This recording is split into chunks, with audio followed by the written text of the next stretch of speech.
Assalamualaikum warahmatullahi wabarakatuh. Hello guys, we are from Group 4. Okay, first of all, let's say thanks to Allah Subhanahu wa Ta'ala who has given us mercy, blessing, and protection so that we are still healthy until now. Salawat and salam to our Prophet Muhammad Sallallahu Alaihi Wasallam. We say Allahumma salli ala Sayyidina Muhammad wa ala ali Sayyidina Muhammad. In this occasion, we will talk about Azure Learning Model. The Honorable Mr. Khairil Arif as the lecturer in this class and all my friends. Okay, let me introduce myself. My name is Nurmiati Fitri with ID number 21231084 and my partner Yaumil Fitri Hidayani with ID number 21231109 and Ladifa Zaira Adha with ID number 21231129 and Saswina Rusmianti with ID number 21231154. Sebelumnya, izinkan saya beralih bahasa. Baiklah, kami dari kelompok 4 akan menjelaskan tentang model pembelajaran Azure. Apa sih model pembelajaran Azure itu? Model pembelajaran Azure merupakan salah satu model pembelajaran yang dikembangkan oleh Sharon Malgino, di mana dalam bukunya yang berjudul Instructional Technology and Media for Learning, di mana model pembelajaran ini merupakan singkatan dari komponen atau langkah penting yang terdapat di dalamnya, di mana ada 6 komponen penting atau langkah-langkah dalam model pembelajaran ini. Yang pertama yaitu ada Analyze Learning Characteristic atau menganalisis karakteristik siswa. Yang kedua ada State Perform Objective atau menetapkan tujuan pembelajaran. Yang ketiga yaitu ada Select Methods, Media, and Material atau memilih metode, media, dan bahan pembelajaran. Yang keempat ada Utilize Material atau pemanfaatan bahan ajar dan material. Yang kelima ada Require Learning Participation atau mengaktifkan keaktifan siswa. Dan yang keenam ada Evaluation and Revision atau mengevaluasi dan merevisi. Nah, di mana pada model pembelajaran Azure ini lebih memanfaatkan kepada media dan teknologi untuk menciptakan proses dan aktivitas pembelajaran yang diinginkan. Di mana pemanfaatan media dalam model pembelajaran Azure ini dilakukan dari tahap per tahap atau sistematis dan menyeluruh agar dapat memberikan hasil yang optimal, yaitu terciptanya pembelajaran yang sukses. Nah, pada model pembelajaran Azure ini menekankan pada faktor-faktor yang pemanfaatan media pembelajaran yang direncanakan dengan baik, yang membuat siswa belajar lebih aktif. Nah, pada model desain pembelajaran ini merupakan model yang bersifat prosedural yang dibangun untuk menciptakan program pembelajaran. Selanjutnya yaitu komponen-komponen penting dalam model pembelajaran Azure ini atau kita sebut juga dengan sintaks. Nah, pada model pembelajaran Azure ini yang sudah saya jelaskan sebelumnya merupakan langkah penting yang terdapat di dalam model pembelajaran, di mana yang pertama yaitu ada Analyze Learning Characteristic, yang kedua itu State Perform Objective, yang ketiga ada Select Methods, Media, dan Material, yang keempat ada Utilize Material, yang kelima ada Require Learning Participation, dan yang terakhir yaitu Evaluation dan Revision. Nah, untuk lebih jelasnya, rekan saya akan menjelaskannya. Yang pertama akan dijelaskan oleh Saswina Rusmianti. Kepada Saswina Rusmianti, dipersilahkan. Baiklah, yang pertama itu ada Analyze Learners. Analyze Learners ini merupakan analisis siswa.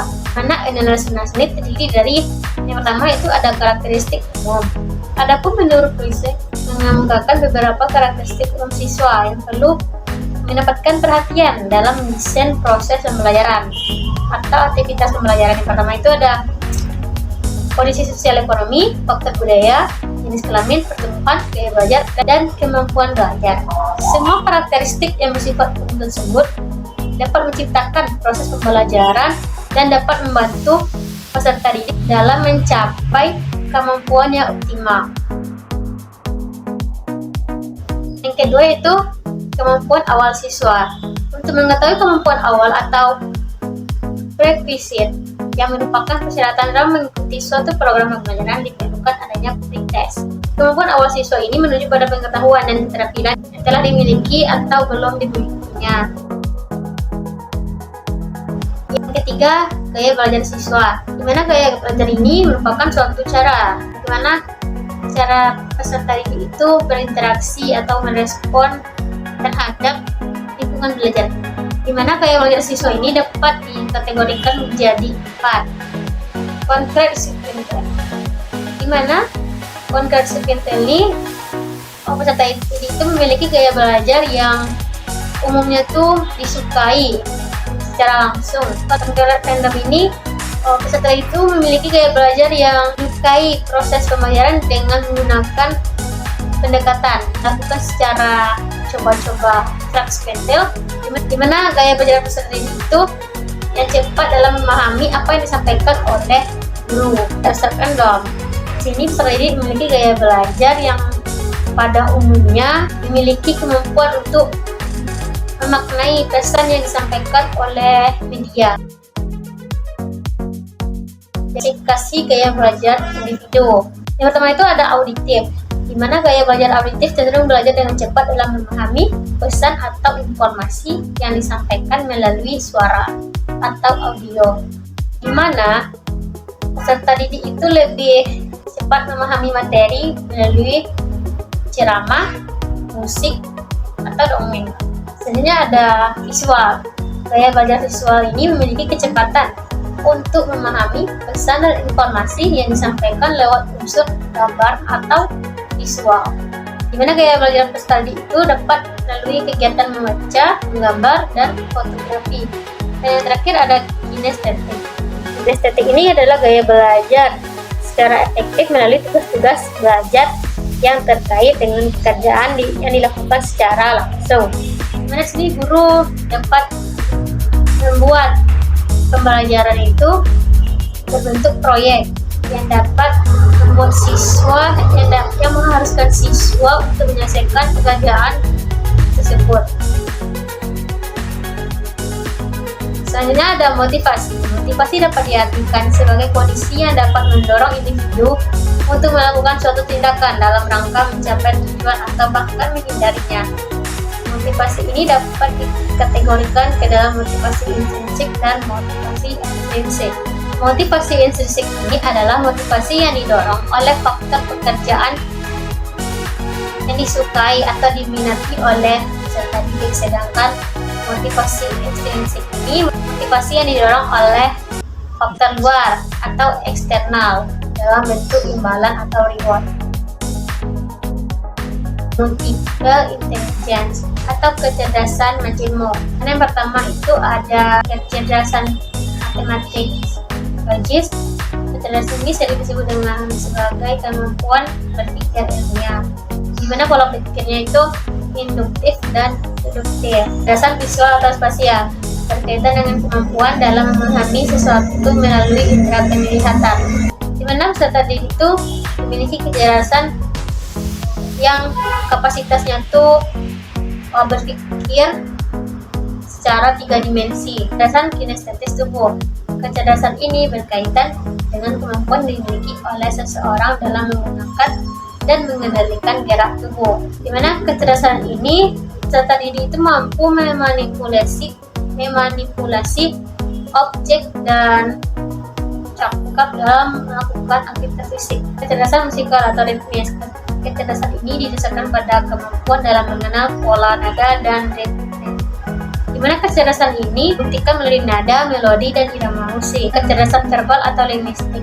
Kecerdasan ini terkait dengan kemampuan dalam menggunakan kata-kata baik tertulis maupun terucap atau lisan. Di mana kecerdasan ini peserta itu berpikir dengan menggunakan kata-kata dan sistem bahasa dalam mengapresiasikan dirinya. Kecerdasan interpersonal. Kecerdasan ini dapat terlihat pada saat seseorang melakukan komunikasi dan berinteraksi dengan orang lain, di mana kecerdasan ini kemampuan yang dimiliki oleh peserta didik dalam melakukan kerjasama dalam sebuah tim. Kecerdasan intrapersonal. Kecerdasan ini terkait dengan kemampuan yang dimiliki seseorang dalam melakukan refleksi diri. Maksud di sini yaitu siswa tersebut memperlihatkan kemampuannya itu melalui persepsi yang akurat tentang diri sendiri. Kecerdasan naturalistik. Kecerdasan yang merupakan kemampuan seseorang dalam mengenali dan mengategorikan spesies flora dan fauna yang terdapat di lingkungannya. Dimana di sini peserta didik itu mempelajari hal-hal yang berkaitan dengan lingkungan alam. Ini itu stres objektif, tujuan pembelajaran dan kompetensi. Ini terdiri dari informasi verbal. Informasi ini merupakan kemampuan yang perlu untuk respon lisan atau tertulis terhadap stimulus. Keterampilan psikomotorik, dimana di sini pelaksanaan pembelajaran itu mencapai hasil dua sikap atau attitude, di mana di sini mempengaruhi peserta didik dalam melakukan suatu tindakan. Keterampilan intelektual, di mana keterampilan ini siswa itu melakukan aktivitas kognitif yang bersifat unik. Strategi kognitif ini memperlihatkan bentuk kemampuan berpikir siswa dalam belajar.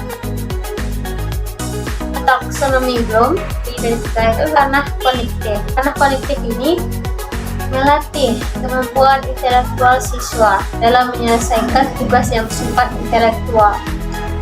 Selanjutnya ranah afektif. Terkait dengan emosi, sikap, perhatian, dan penghayatan atau apresiasi siswa. Dan yang terakhir ada ranah psikomotor. Ranah psikomotor ini kemampuan dalam kegiatan yang bersifat fisik dalam berbagai mata pelajaran. Selanjutnya format ABCD dalam perumusan tujuan pembelajaran. Terdiri dari audiens yang dijadikan sasaran tujuan pembelajaran, behavior atau kemampuan yang harus diperlihatkan, condition tempat matinya behavior tersebut, degree yang merupakan derajat penguasaan keterampilan baru. Audiens ini berupa informasi tentang siswa yang belajar. Kedua ada behavior. Behavior ini aspek kompetensi siswa setelah menempuh program pembelajaran. Komponen condition ini keadaan, mencerminkan keadaan atau situasi yang perlu ada pada saat siswa tersebut belajar. Untuk penjelasan selanjutnya akan dijelaskan oleh rekan saya, yaitu Yaumil Fitri Hidayani. Baiklah, di sini saya Yaumil Fitri Hidayani akan melanjutkan pembahasan materi, yaitu tentang pemilihan metode, media, dan bahan ajar. Yang pertama kita akan membahas tentang metode pembelajaran. Metode pembelajaran merupakan cara yang digunakan oleh guru untuk menyampaikan isi atau materi pembelajaran secara spesifik. Dengan kata lain, metode pembelajaran dapat diartikan sebagai prosedur yang dipilih oleh guru untuk membantu siswa dalam mencapai kompetisi yang diinginkan. Berdasarkan tujuan dan aktivitasnya, metode pembelajaran dapat diklasifikasikan ke dalam beberapa jenis. Yang pertama yaitu ada pembelajaran kooperatif, selanjutnya ada penemuan, kemudian ada pemecahan masalah, ada permainan, ada diskusi, ada latihan berulang, ada tutorial, ada demonstrasi, dan yang terakhir ada presentasi. Nah, dari beberapa metode pembelajaran tadi, guru bisa memilih metode mana yang akan lebih efektif atau layak digunakan pada situasi tersebut. Baiklah, selanjutnya kita akan membahas tentang media pembelajaran. Media pembelajaran adalah sesuatu yang dapat digunakan untuk menjembatani proses penyampaian pesan dan pengetahuan antara sumber pesan dan penerima pesan. Untuk media pembelajaran ini itu ada beberapa, contohnya yaitu ada media pembelajaran orang, ada objek, ada teks, ada audio, ada visual, ada video, ada komputer multimedia, dan ada jaringan komputer. Selanjutnya yaitu bahan ajar. Nah, bahan ajar ini pada hakikatnya merupakan ilmu pengetahuan, keterampilan, dan sikap yang perlu dipelajari oleh individu agar memiliki kompetensi seperti yang diharapkan. Nah, isi dari bahan ajar ini menggambarkan adanya suatu struktur atau hierarki yang perlu dipelajari oleh siswa secara sistematis. Materi pembelajaran ini atau bahan ajar ini terdiri dari beberapa komponen, yaitu ada konsep, fakta, prinsip dan aturan, ada prosedur, ada keterampilan interpersonal, dan yang terakhir ada sikap. Ketiga komponen ini berperan sangat penting untuk digunakan dalam membantu siswa dalam mencapai kompetensi atau tujuan pembelajaran yang telah digariskan. Nah, pemilihan metode, media, dan bahan ajar yang tepat akan dapat membantu guru dan instruktur dalam mengoptimalkan hasil belajar siswa. Penggunaan ketiga subsistem ini secara tepat pada akhirnya akan membantu siswa dalam mencapai kompetensi atau tujuan pembelajaran. Dan dalam memilih metode, media, dan bahan ajar yang akan digunakan, ada beberapa alternatif yang bisa dilakukan. Yang pertama yaitu membeli media dan bahan ajar yang ada.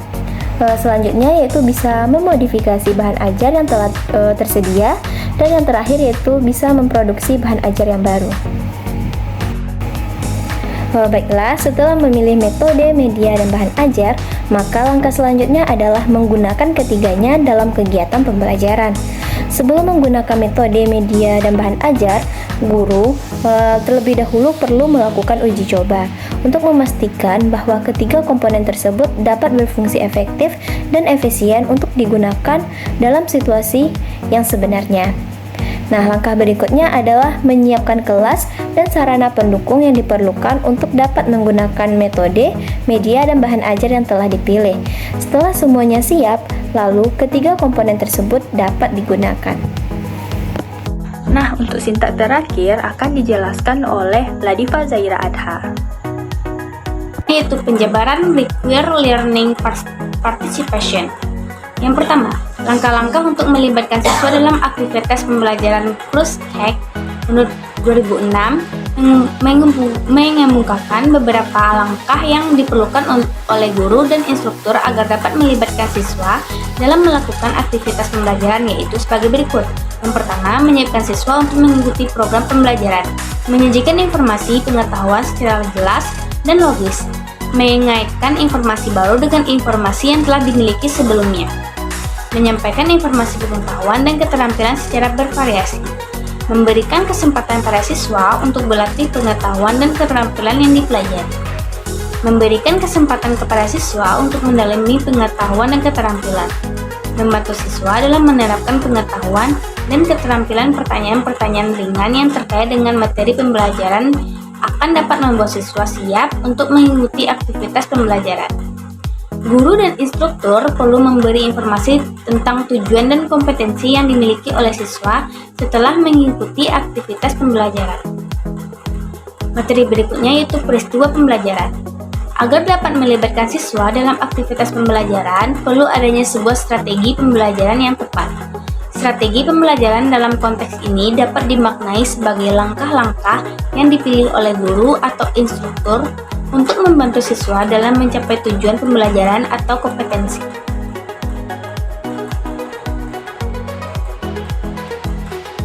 Ada 9 langkah peristiwa pembelajaran yang dapat juga merupakan strategi yang dapat digunakan untuk membuat siswa terlibat dalam aktivitas dan proses pembelajaran, yaitu yang pertama, menarik perhatian siswa dengan berbagai macam, memberi informasi kepada siswa tentang tujuan pembelajaran yang perlu dicapai, menstimulasi daya ingat tentang prasyarat yang diperlukan untuk belajar, menyajikan bahan pembelajaran atau presentasi, memberikan bimbingan dan bantuan belajar, memotivasi terjadinya kinerja atau prestasi, menyediakan umpan balik untuk memperbaiki kinerja, melakukan penilaian terhadap prestasi belajar, meningkatkan daya ingat siswa dan aplikasi pengetahuan yang telah dipelajari. Nah, selanjutnya yaitu evaluasi. Evaluasi merupakan suatu proses yang dilakukan untuk memberikan penilaian terhadap sesuatu. Dalam model ini, evaluasi merupakan langkah terakhir yang digunakan untuk menilai hasil belajar yang dicapai oleh siswa setelah pembelajaran dan untuk menilai kualitas program pembelajaran. Di balik adanya kelebihan, model ini juga memiliki kekurangan, di mana kekurangan pada model pembelajaran ini tidak mengukur dampak terhadap proses belajar karena tidak didukung oleh komponen subsistem. Yang kedua, adanya penambahan tugas dari seorang pengajar, dan kekurangan yang terakhir perlu upaya khusus dalam mengarahkan peserta didik untuk persiapan kegiatan belajar mengajar. Nah, itulah presentasi dari kelompok kami. Before we close this presentation today, if friends have question, please comment in the comment column below. Say thank you for all your participation. Hopeful this presentation today will be benefic for us. Thank you for your attention and sorry for our mistake. And let's say hamdalah together. Alhamdulillahirabbil alamin. Oke, assalamualaikum warahmatullahi wabarakatuh. Dadah.